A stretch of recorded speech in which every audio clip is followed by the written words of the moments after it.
Hello students, इस video में हम पिछली वीडियो में मैंने आपको कुछ क्वेश्चन बैंक लेके मैं आया था, तो इस वीडियो में मैं उससे आगे आपको क्वेश्चन बताता हूँ।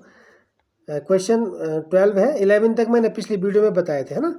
तो 12 है, भारत की वे नदियाँ जो पश्चिम की ओर बहती हैं। तो भारत की वे नदियाँ जो पश्चिम की ओर बहती हैं, ठीक है। तो पश्चिम की ओर बहने वाली नदी है, इसमें गंगा यमुना है, नर्मदा ताप्ती, सतलुज रावी, अलकनंदा मंदाकिनी, ठीक है। तो पश्चिम की ओर बहने वाली नदियां हैं नर्मदा और ताप्ती, या ताप्ती भी कहते हैं इसको, ठीक है। ये सतलुज रावी गलत कर रखा है बच्चे ने। भारत की वे नदियां जो पश्चिम की ओर बहती हैं वो होती हैं नर्मदा और ताप्ती, राइट। नेक्स्ट है, आर्यभट्ट अनुसंधान वेधशाला स्थित है।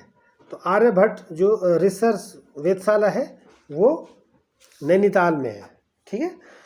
भारत के जिस राज्य में संस्कृत को दूसरी राज्य के भाषा का दर्जा प्रदान किया गया है, मतलब संस्कृत को किस राज्य ने अपनी दूसरी राज्य की भाषा का दर्जा दिया है, तो उत्तराखंड, बिल्कुल सही कर रखा है। उत्तराखंड में संस्कृत को दूसरी राज्य की भाषा का दर्जा दिया गया है। महात्मा गांधी जी के स्वतंत्रता आंदोलन में आर्थिक सहयोग का उत्तरदायित्व उठाने वालों में प्रमुख कौन थे? महात्मा गांधी जी के स्वतंत्रता आंदोलन में आर्थिक सहयोग का उत्तरदायित्व, मतलब किसने आर्थिक रूप से सहयोग किया था आंदोलन को, तो वो थे जमनालाल बजाज। जमनालाल बजाज थे। ये चित्तरंजन दास गलत मार्क कर रखा है। नेक्स्ट है, विनोबा भावे जब प्रारंभ में गांधी जी के आश्रम में रुके तो उन्हें आश्रम जीवन में जो अनुभूति हुई वो किसकी अनुभूति हुई, है ना।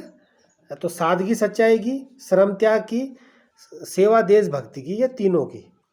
तो किसकी हुई? तो तीनों की हुई सादगी, सच्चाई की, श्रम और त्याग की, और सेवा या देशभक्ति, तीनों की, राइट। आचार्य विनोबा ने मराठी में गीता का अनुवाद जिस नाम से किया था, आचार्य विनोबा भावे ने मराठी में गीता का अनुवाद किया था, भगवत गीता का अनुवाद मराठी भाषा में किया था, ठीक है। तो किस नाम से किया था? वो था गीताई। क्या था? गीताई।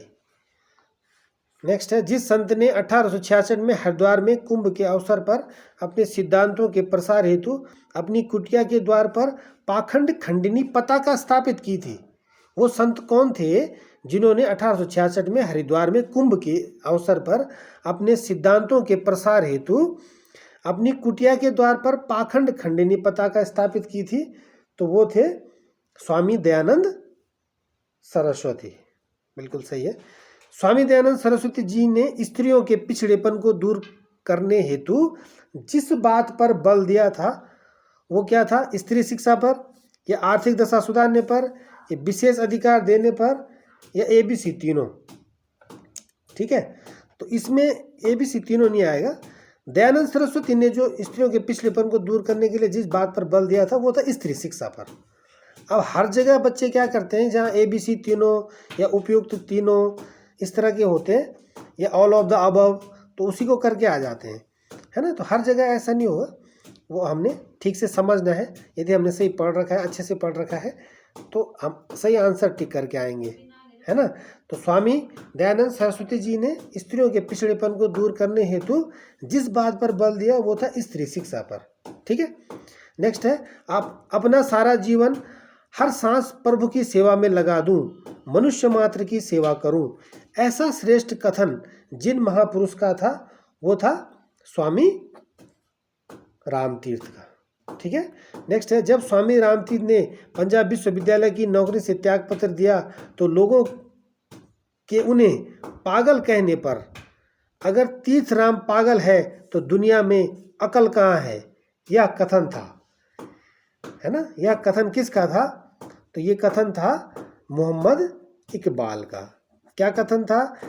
स्वामी रामतीर्थ ने जो है वो पंजाब यूनिवर्सिटी में नौकरी करते थे, तो उन्होंने वहाँ से त्याग पत्र दे दिया, रिजाइन दे दिया, और लोगों ने उनको पागल कहा कि पागल है, इसने अपनी नौकरी छोड़ दी, है ना, यूनिवर्सिटी की नौकरी छोड़ दी। तो तब मोहम्मद इकबाल ने कहा था कि अगर तीर्थ राम पागल है, देखो राम तीर्थ को तीर्थ राम भी कहा जाता था, तो अगर तीर्थ राम पागल है तो दुनिया में अकल कहाँ है? तो ये कथन कहा था मोहम्मद इकबाल ने, राइट।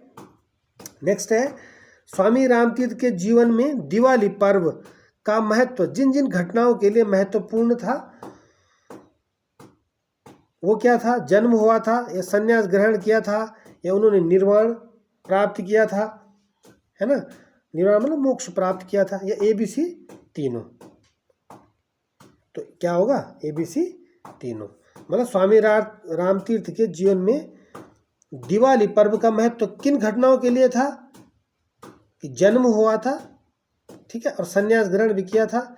उनका जन्म भी दिवाली के दिन हुआ था ना, और संन्यास ग्रहण भी उन्होंने दिवाली के दिन किया था, और उन्होंने निर्वाण प्राप्ति भी दिवाली के दिन ही किया था। ठीक है।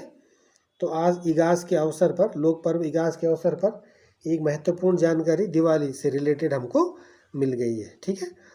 तो जो स्वामी रामतीर्थ के जीवन से संबंधित है। ठीक है। नेक्स्ट क्वेश्चन है, और आज की वीडियो का लास्ट क्वेश्चन ये हमारा है, सब तीर्थों में परम तीर्थ कहा गया है। तो सब तीर्थों में परम तीर्थ किसको कहा गया है? सब तीर्थों में परम तीर्थ हृदय को कहते हैं। तो इस बच्चे ने कर रखा गंगा सागर को, है ना। तो सब तीर्थों में परम तीर्थ हृदय को कहा गया, अंतरात्मा को कहा गया है। ठीक है। तो इस वीडियो में इतना ही। आई थिंक ये वीडियो आपके लिए बहुत यूजफुल होगी। मिलते हैं नेक्स्ट वीडियो में, तब तक के लिए गुड बाय।